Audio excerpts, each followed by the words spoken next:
बात सीधी थी पर कविता के बहाने कविता की बात। दूसरी जो कविता है वह है बात सीधी थी पर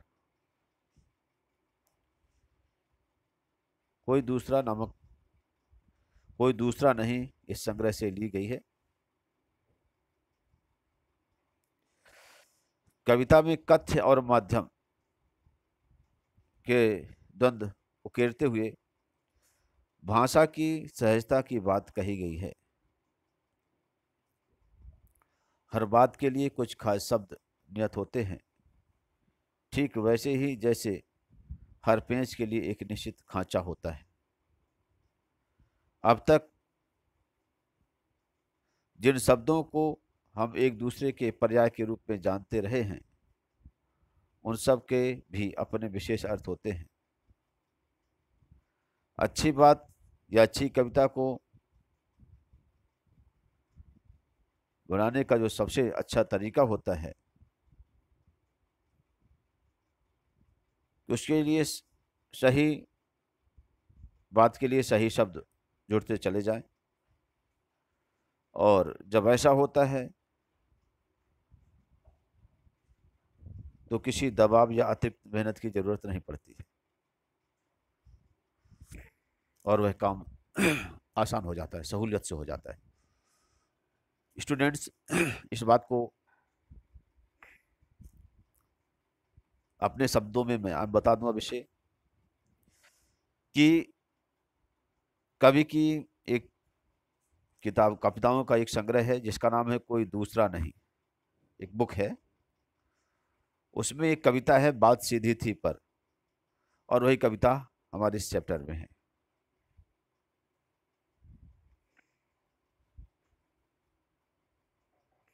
अब यहाँ पर राइटर ने क्या इस कविता में क्या बताया है कि कहना, बात जो अपनी बात को कहना और कहने के लिए जो एक माध्यम बनाना, किस माध्यम से हमें कहना है, अपनी बात को कैसे प्रेजेंट करना है,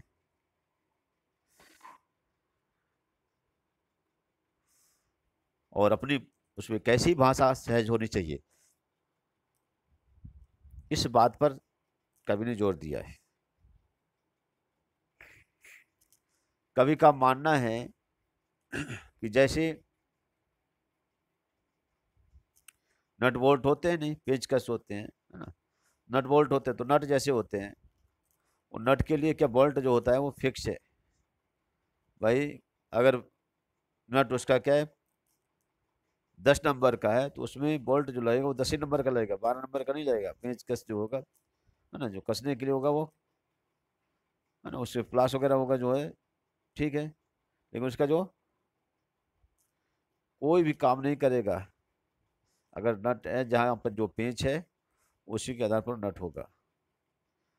उससे ज़्यादा बड़ा नंबर होगा या छोटा नंबर होगा तो कोई मतलब नहीं रहता है ना। ये नहीं कह देना भाई कि वो नट वो भी है, पेंच वो भी है ना। एक्चुअली में है क्या, इसी तरीके से राइटर ने ये बताने का प्रयास किया, पोएट ने ये बताने का प्रयास किया है कि अगर हम कोई एक बात कहते हैं तो हर बात के लिए क्या होता है, किसी विचार को रखने के लिए उसके लिए एक निश्चित शब्द है।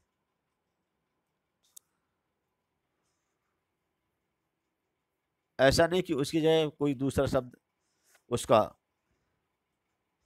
सिनोनिम्स, पर्यायवाची, समानार्थी कुछ बोल दिया जाए या कह दिया जाए, लिख दिया जाए। कवि का मानना है कि इससे बात बिगड़ जाती है, भाषा में वो कसाव नहीं रह जाता।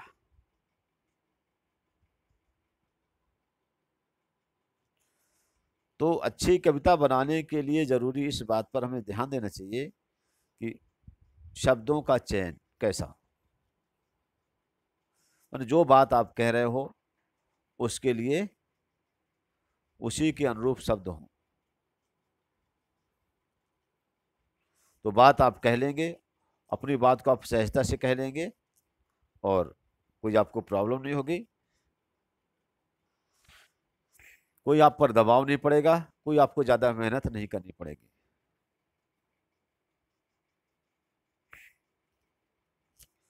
अब ये हमने जो किताब में दिया गया था पैराग्राफ, उस पैराग्राफ को भी बताया। बच्चों, अभी हम आपको ये बता दें कि कोई भी कविता होती है, काव्य सौंदर्य,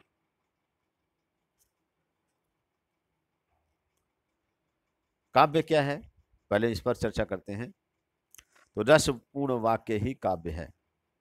वाक्यम रसात्मकम काव्यम। रमणीयार्थ प्रतिपादका शब्द काव्यम। रमणीय अर्थ को प्रतिपादित करने वाले शब्द ही, सुंदर अर्थ को प्रतिपादित करने वाले, बताने वाले शब्द ही काव्य है। अब काव्य का सौंदर्य में सुंदरता, काव्य की सुंदरता, तो काव्य की सुंदरता के लिए उसके दो पक्ष होते हैं। एक होता है भाव सौंदर्य, दूसरा होता है शिल्प सौंदर्य। भाव मतलब भावना, विचार, थॉट्स। जो पोएम लिखी जाती है कहीं ना कहीं कुछ ना कुछ में थॉट्स होते हैं, कुछ ना कुछ उसका मैसेज देने का एम होता है। तो जो पोएट होता है, कवि जो होता है, किसी न किसी एक खास एम को लेकर के और कविता लिखता है।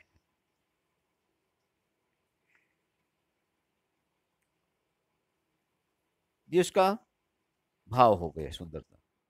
अब वो बात अपनी कितनी सुंदर बात कवि कह रहा है, ये कवि की सोच पर निर्भर। दूसरा होता है शिल्प सौंदर्य, उसकी रचनात्मक सुंदरता, विचारों की सुंदरता और उसकी रचनात्मक सुंदरता जो होती है, उसकी भाषा कौन सा यूज किया है, रस है, छंद है, अलंकार है, इन सब बातों को क्या ये सभी शिल्प सौंदर्य में आ जाएंगे। तो बच्चों, खास तौर पर जो काव्य सौंदर्य के दो पक्ष मैंने बताए, एक तो भाव सौंदर्य, दूसरा शिल्प सौंदर्य। राइटर की इस कविता को बताने के पहले, जैसे मैंने आपको बता दिया कि किसी भी कविता के दो पक्ष होते हैं, पहला भाव सौंदर्य, दूसरा शिल्प सौंदर्य। भाव सौंदर्य में क्या लिया जाता है कि किस भावना से, किस विचार को से ये कविता लिखी गई है, ठीक है, आखिरकार क्या कवि कहना चाहता है, ये भाव सौंदर्य में हो गया। शिल्प सौंदर्य में उसको सजाना धजाना, कविता को, कविता को सजाने धजाने का मतलब क्या है, उसकी भाषा का चयन, उसमें रस, छंद, अलंकार, ये सभी क्या उसके शिल्प सौंदर्य में आ जाएंगे। उसकी फ्लुएंसी, गति, यति, ताल, ये सब क्या है उसके शिल्प सौंदर्य में आएंगे। बात सीधी थी, इस पाठ में है क्या? बात तो सीधी थी, तो टेढ़ी कहां से हो गई? जब सीधी थी तो सीधी रहना चाहिए। राइटर यही इसका टाइटल देता है कि बात सीधी थी, पर क्या हो गया? पर हो ये गया। अब इस बात को समझिएगा कि कभी यहां पर यह बताना चाहते हैं कि मैं अपनी काव्य का सृजन जब कर रहा था, कविता लिख रहा था, अपने विचारों को बहुत सहज ढंग से लिखते चला जा रहा था, क्योंकि मुझे जो कहना था वो मैं कहना चाह रहा था, उसको मैंने कहा, लेकिन बात बिगड़ गई। बिगड़ क्यों गई? क्योंकि उसमें मैं भाव सौंदर्य की जगह उसमें शिल्प सौंदर्य को प्राथमिकता दे दी, प्रायोरिटी दे दी। उस कविता को सजाने धजाने में लग गया, उसके शब्दों का चयन उलटफेर करने लगा। इसका परिणाम क्या हुआ? जो हमें कहना था, जिस उद्देश्य से कविता लिखी गई थी, उस कविता का भाव ही बदल गया।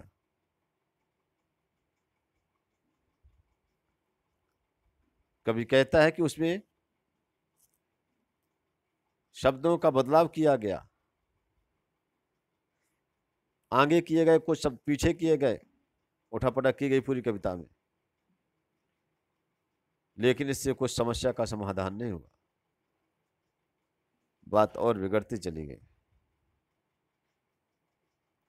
और मेरी इस कर्तव्य को देख करके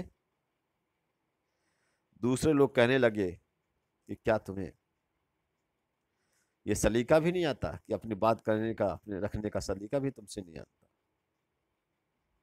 राइटर बाद में कहता है, कभी कहते हैं कि भाई क्या बाद में मैंने क्या किया, उस कीली को, जैसे एक नट होता है, तो ज्यादा उसको टाइट करने के चक्कर में क्या वो फ्री हो गया, और जब फ्री हो गया तो दीवार में उसे लगेगा नहीं। राइटर कहता है कि इसके बाद मैंने जबरदस्ती उसको कील को दीवार में जैसे ठोक दिया, मतलब अपनी बात को मैंने जैसे का तैसे यहीं पर समाप्त कर दी। कुल मिलाकर के इस कविता का जो बेसिक कॉन्सेप्ट ये है कि कविता में भाव सौंदर्य को प्राथमिकता देनी चाहिए, शिल्प सौंदर्य सेकेंडरी है। ऐसा नहीं है कि भाई शिल्प सौंदर्य को आप बस देखें। ये सजाने धजाने का काम रीतिकाल में हुआ करता था। जैसे मैं आपको बता दूं, अनुप्रास अलंकार की एक पोयम है ना, इसमें पद्माकर कवि ने लिखा, देखिए ये शिल्प सौंदर्य ये कहलाता है। इसमें देखिए अनुप्रास या अनुप्रास अलंकार पूरी कविता में, कूलन में केली में कछारन में कुंजन में, कूलन में केली में कछारन में कुंजन में, क्यारन में कलिंत कलीन किली कंत है, कहे पद माकर परागन में, पौनहु में पानन में, पिक में पलासन पगंत है, द्वार में दिशान में दुनि में देश देशन में, देखो दीप दीपन में दीपतो दिगंत है, अभिथिन में ब्रज में न बेलिन में, बेलिन में बनन में बागन में बगरो बसंत है। तो ये क्या हर पंक्ति में क्या आपने अनुप्रास अलंकार की छटा है, लेकिन इसका कॉन्सेप्ट केवल इतना ही है कि भाव इसका ये है कि चारों ओर बसंत फैला है। इतनी पोयम लिखी गई, एक सेंटेंस इसकी भाव है। तो यहां पर बात को सीधे ढंग से कहना, सजाना धजाना नहीं है ज्यादा। जो सज जाए नेचुरली वो ठीक है, क्योंकि एम क्या है, हमें अपनी बातों को प्रस्तुत करना है। भाव सौंदर्य को प्राथमिकता दें बस।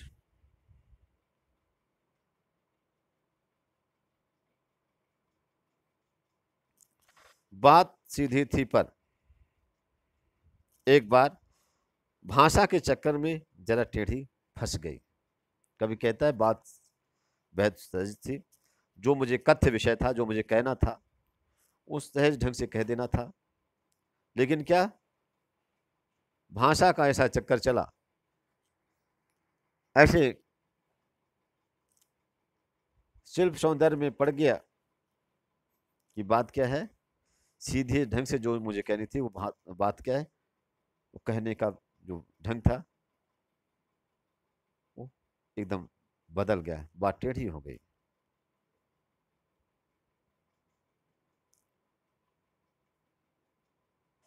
उसे पाने की कोशिश में भाषा को उल्टा पलटा, भाव सौंदर्य पाने के चक्कर में क्या है,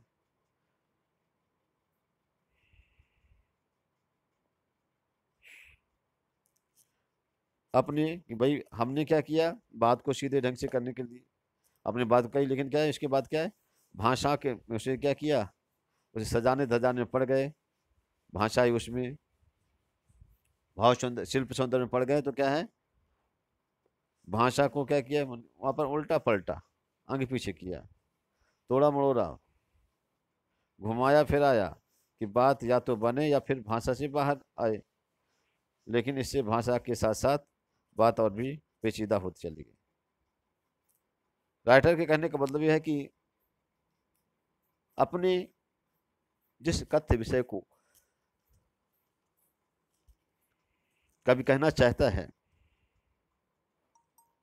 उसे कहने के लिए उसने क्या किया, उसने पहले सोचा कि भाई क्या है, शिल्प सौंदर्य पर उसने ज्यादा जोर दिया, शब्दों को उल्टा पलटा, घुमाया फिर आगे पीछे किया, लेकिन इससे क्या हुआ है, बात बनी नहीं, बल्कि बात और क्या है, पेचीदी होती गई और कठिन से कठिन होती गई। क्योंकि बात यह है कि हर बात को कहने के लिए एक निश्चित शब्द हैं, उन शब्दों को अगर हम क्या है, इसके पर्याय वहां पर इस्तेमाल नहीं किए जा सकते, तो उसे या तो फिर, लेकिन इससे भाषा के साथ साथ बात और पेचीदा होती गई। सारी मुश्किल को धैर्य से समझे बिना मैं पेंच को खोलने की बजाय उसे बेतरह कसता चला जा रहा था। राइटर कहते हैं कि पूरी मुश्किल की बात क्या है, आखिरकार क्या कमी है, इस कविता में क्या रह गया, कौन सी भाव प्रवणता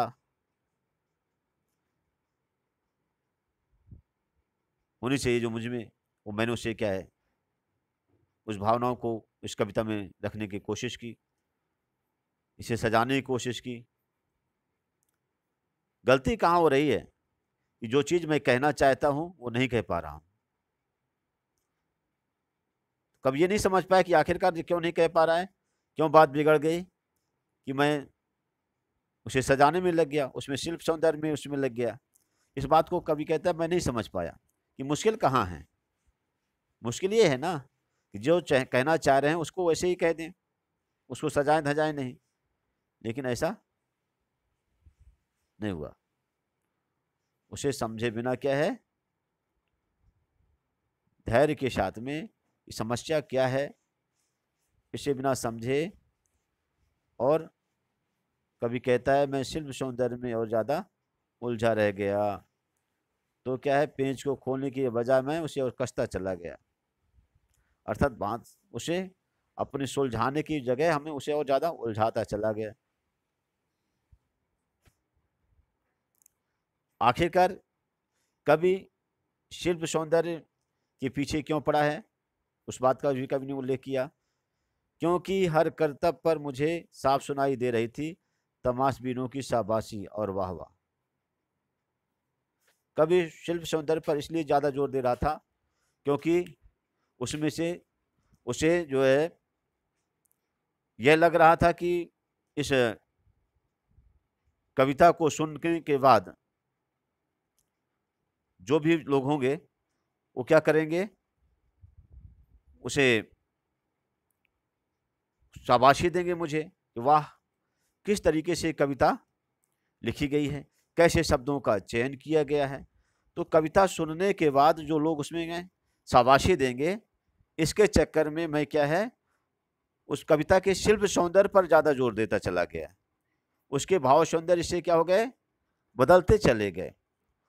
उसमें जो हमें कथ्य था, जो हमें कहना था, हम उस बात को नहीं कह पाए, है ना, और हम शिल्प सौंदर्य पर ज्यादा जोर दे दिया।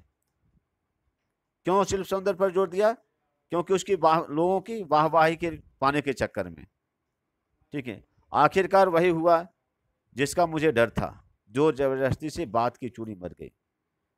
कभी आगे कहता है कि बात आखिरकार वही हुआ, क्या हुआ कि जो हमें कहना था उस चीज को हम नहीं कह पाए, मतलब उससे क्या हमने उसे ज्यादा जोर दिया, तो जैसे क्या किसी नट में क्या होता है उसकी चूड़ी मर जाती है तो फ्री हो जाती है, सिमिलरली क्या वो बात भी क्या एकदम टोटल जो है तो जो हमें कहना था, जिस कथ्य विषय को कवि को कहना था, जिस भाव सौंदर्यता के साथ में जो बात रखनी थी, वो बात क्या है, बिगड़ गई, वो फ्री हो गई उसकी, ठीक है, उसका कोई अस्तित्व ही नहीं रह गया, और वो भाषा के चक्कर में घूमने लगी, अर्थात वह शिल्प सौंदर्य की बात की चूड़ी मर गई। जो बात की जो कसावट थी, जो कथ्य विषय था, उस कथ्य विषय को जो कहना चाह रहा था कवि, उसकी जो तो उस जिस ढंग से अपनी बात को प्रेजेंट करना चाहता था राइटर जो है, कवि जो है, उस ढंग से उस बात को नहीं प्रेजेंट कर पाया, ठीक है, बल्कि क्या है, वह शिल्प सौंदर्य में भाषा के चक्कर में पड़ गया और बात एकदम फ्री हो गई, वह सारहीन हो गई, अस्तित्वहीन हो गई, बेकार हो गई। हार करके कवि कहता है कि मैंने उसे कील की तरह उसी जगह ठोक दिया। कवि कहता है कि मैंने जितना भी शिल्प सौंदर्य को सजाने के से लेकर के कविता को सजाने का प्रयास किया, तो ये सजाते सजाते मैं परेशान हो गया, और बाद में क्या, जैसी की तैसी कविता को मैंने वहीं पर लिख दिया। अब होता क्या इससे, मेरी कविता जो कैसी रह गई, उस जैसे कोई भी पेंच है, पेंच को जैसे दीवार में ठोक दिया जाता है, तो उसमें क्या है, अगर ठोका हुआ पेंच है तो क्या फ्री रहता है, उसका कोई मतलब नहीं रहता, उसमें दीवार में उसमें कोई कसावट नहीं होती। सिमिलरली स्टूडेंट्स, होता क्या है कि जैसे यहाँ पर कविता में है, जैसे सीधे ढंग से सजाने के चक्कर में कवि ने कविता को लिखी, और लिखने तो पहले भाव उसमें क्या है, बेकार हो गए, जो कहना चाहता था उसमें सजाने के चक्कर में वो नहीं कह पाया, उसमें बात बिगड़ती चली गई, और वो क्या है, उसमें जो कसावट थी वो कसावट नहीं रह पाई, कथ्य विषय से वो भटक गया, तो वो कविता में कसावट नहीं रही, उतनी इफेक्टिव जो बात ढंग से वो अपनी बात नहीं कह पाया कवि, ना उसमें वो शक्ति रह गई, न कसा जो कि जिस ढंग से, जिस उद्देश्य से वो बात को, जो इस बदलाव के लिए कहना चाह रहा था, जैसे एम को लेकर के कवि उस कविता में बात अपनी रखी थी, तो वह कसावट उसमें नहीं रह गई, और इस तरीके से क्या है, कविता ऊपर से तो ठीक ठाक देखने में नजर आ रही थी, लेकिन अंदर से क्या है, ढीली थी, है ना। तो जो एक शरारती बच्चे की तरह मुझसे खेल रही थी, मुझे पसीना पोंछते देख कर पूछा, क्या तुमने भाषा को सहूलियत से बरतना कभी नहीं सीखा। कभी आगे कहता है, जैसे कोई एक शरारती बच्चा होता है, तो क्या है, वो हमेशा शरारत ही करता रहता है, उसे शरारत को रोकने के लिए सामने वाला क्या करता है, उसे रोकता है, परेशान बच्चा नहीं होता, उसे रोकने वाला बच्चा परेशान नहीं होता, बच्चे उसे रोकने वाला व्यक्ति परेशान हो जाता है। तो राइटर यहाँ पर यह बताना चाहते हैं, कवि यहाँ पर यह बताना चाहते हैं कि मुझे इस तरीके से शब्द सौंदर्य और शिल्प सौंदर्य और भाव सौंदर्य, इन दोनों के चक्कर में, दोनों के सामंजस्य न बना पाने के चक्कर में, ये इस तरीके से परेशान होता देख करके, पसीना पोंछने का मतलब परेशान देख करके मुझसे क्या है, ये कहा गया कि क्या तुमने भाषा को सहूलियत से बरतना कभी नहीं सीखा। कवि को यह क्या कहा गया कि क्या तुमने भाषा, अपनी बात को सहज ढंग से, आराम ढंग से कहना नहीं जान पाए, अर्थात तुम्हें इतनी बात का ज्ञान नहीं है कि हर बात को कहने के लिए हर एक शब्द होता है, और हर शब्द का वहां पर उसकी जगह पर कोई दूसरा पर्याय वहां पर काम नहीं करता है। मैंने कोई भी बात कहनी है तो सहजता से कह दी जाए, वो ज़्यादा प्रभावशाली होती है। उसे सजाने धजाने के लिए, उसे चमक धमक के द्वारा किसी बात को कहने से क्या बात कठिन हो जाती है और समझ से परे हो जाती है। तो किसी भी बात को कविता में अगर के माध्यम से अगर हमें क्या समाज में प्रस्तुत करना है, काव्य का सृजन करना है, तो उस कविता में हमें सहज ढंग से अपनी बात को कहना चाहिए, तभी वह ज़्यादा प्रभावशाली होती है। उसे सजाने धजाना, शिल्प सौंदर्य पर ज़्यादा जोर नहीं देना चाहिए, हमें केवल क्या है, भाव सौंदर्य पर जोर देना चाहिए, और शिल्प सौंदर्य तो अपने आप चला आता है, ठीक है। एक साथ वो सेकेंडरी है, प्राइमरी क्या है, उसमें भाव सौंदर्य है। स्टूडेंट्स, इस तरीके से क्या है, ये पोयम हुई, इसके एक्सरसाइज हम अगले वीडियो में भेजेंगे। थैंक्स।